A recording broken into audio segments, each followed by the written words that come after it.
Are Saurus Warriors and Saurus Spears any good in patch 6.3? Since you've expressed interest in me covering the blessed units that weren't 100% fresh to 6.3 again, I'm going back to the basics, and this isn't a bad thing, since Saurus units had some major tweaks, and the new tech tree is very warm to these cold-blooded sluggers. Recruit for 750 gold and 188 upkeep. On Ultra we get 100 entities with 10,200 health between them, and that's for Saurus Warriors. 102 health per entity is uncommonly high, making it harder to wipe the unit out with area effects.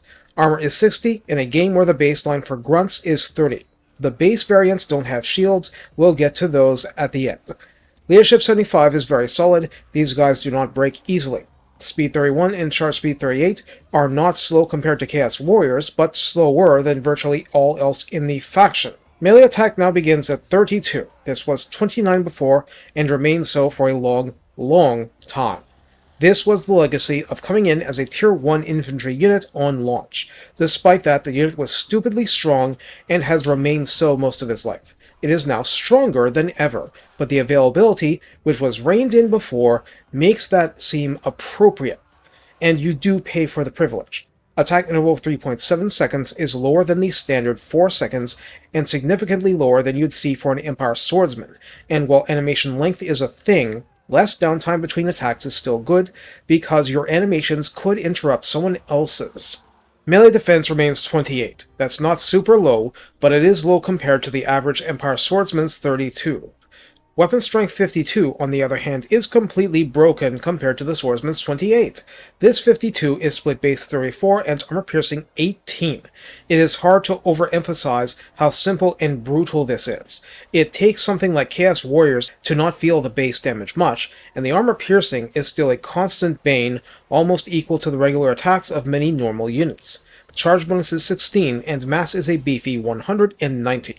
That said, chariots, especially single-entity chariots, are going to want to help against them. They're harder to plow through, not impossible. Saurus Warriors have primal instincts like their kin, can hide in forest, and have predatory fighter, a somewhat more recent mechanic to supercharge them if something they were fighting is fleeing. Now, catching the fleeing foe might not work out, but banging on their neighbors probably will, and I do show that here. Predatory senses on the unit card makes for a very bad time for enemy stock, so it's harder to get cheeky around them. So be it. Saurus Spears are not more expensive as would normally be the case, 750 gold and 180 upkeep. Most everything is unchanged, meaning armor 60, high health, leadership 75, until we get down to melee attack 24, which is 8 lower, attack interval a slower 4.1.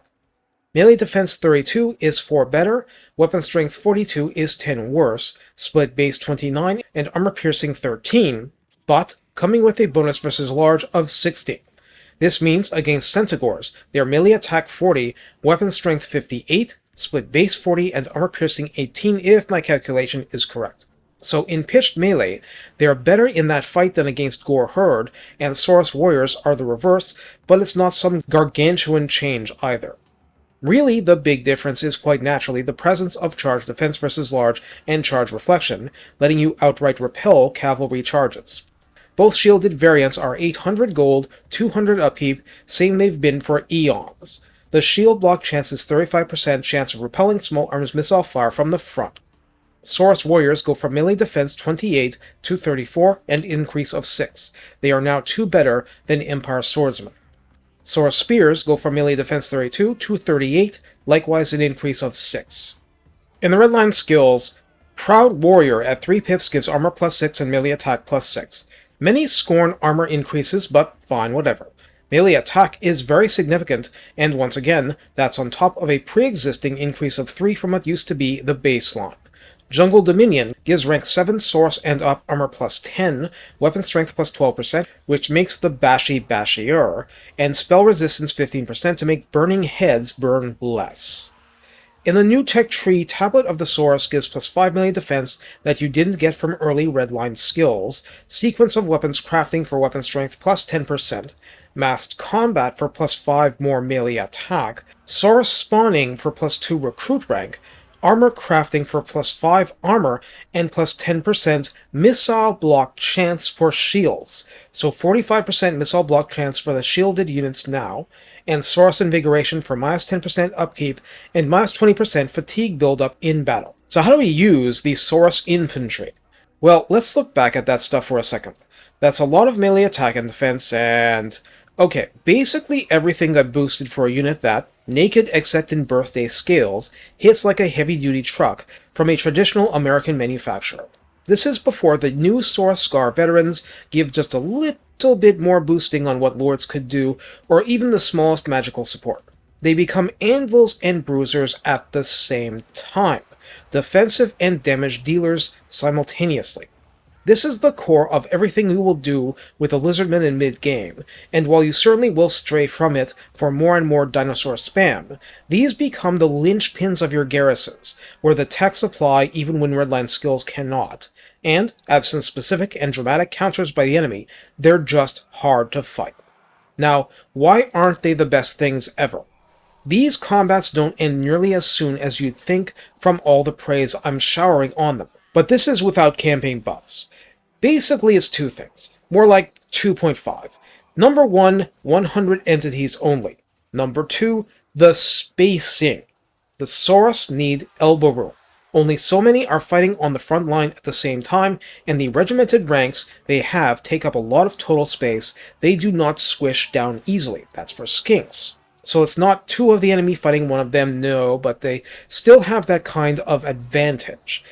2.5 is that there's no splash damage. Therefore, they are hard to do lots of damage to, they are hard to eliminate quickly, they do high damage, but they do not do that high damage quickly.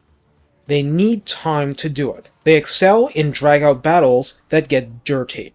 2.5.1 is that they do not cause fear or terror, but you have a roster with lots of that. This is your core, you work around it. You don't doomstack Saurus Warriors. Except maybe Kroq-Gar because Kroq-Gar. The unshielded ones are the preferred targets for skirmishers, and that's a weakness compared to a lot of skink units, but they still hit 100% as hard offensively, just a little bit better against their preferred targets when compared to the other variety, but none of them should be underestimated at all. I mean, we're talking about melee attack and defense in the high 40s, with veterancy, all redline skills, and techs operating, 45% missile block chance for the shielded ones, and that's before magical help, if any. One last time I'll come back to this. Their weapon strength is far in excess of normal infantry. They may not have the armor of Black Orcs, but they hit like Black Orcs, sword and board style at least. They are strong. It's as simple as that. Take care, and have fun grinding the enemy's front line down to dust. Or maybe wood chips, if it's dryads and treekin.